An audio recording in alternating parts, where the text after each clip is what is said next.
today has been a moontime day. The first day of my moontime is usually a day where I spend the day in bed just because of the pain and the intensity and the downloads. So that's what I've been doing, and nurturing myself, drinking a little bit of wine because it does help, and just tuning in to see where this inspirational journey is taking me.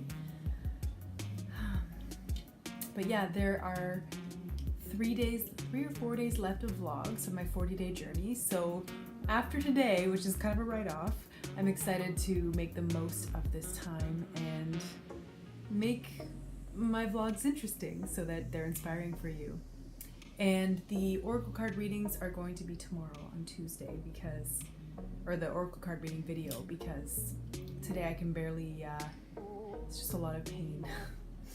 And now I've had enough wine that my tongue is kind of purple, and I usually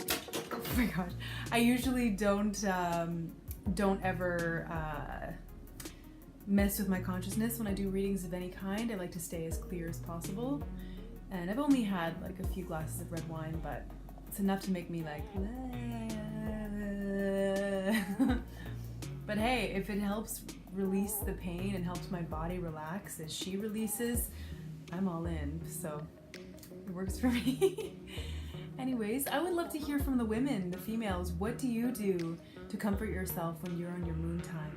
And I'd love to hear from the men. What do you do to comfort and support the women in your life when they're on their moon time?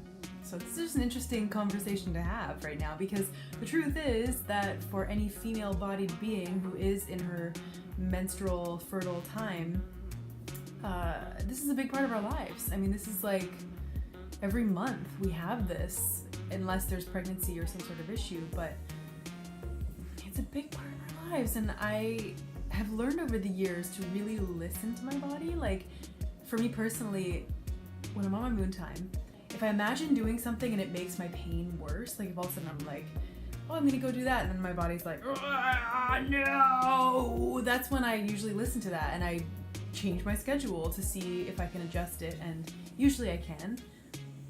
And usually what is interesting is that it ends up opening up this cool path to like something better. Like all of a sudden I'll be connecting with a source of inspiration that will teach me new things that I wouldn't have learned if I was ignoring my body and going down the path that I think I should go down, but instead really letting my body be the guide and listening to her. So that's what I leave you with today. I will also be uploading the vlogs today, and making the old ones public. I'm just gonna go for it, whatever. At this point I feel like I've done enough dancing of like public, private, like I'm just gonna make it public for now, and trust that the people who are meant to see it will see it, and they'll receive something beneficial out of it. So speaking of receiving something beneficial, I'm gonna chill for the night and wishing you a beautiful now.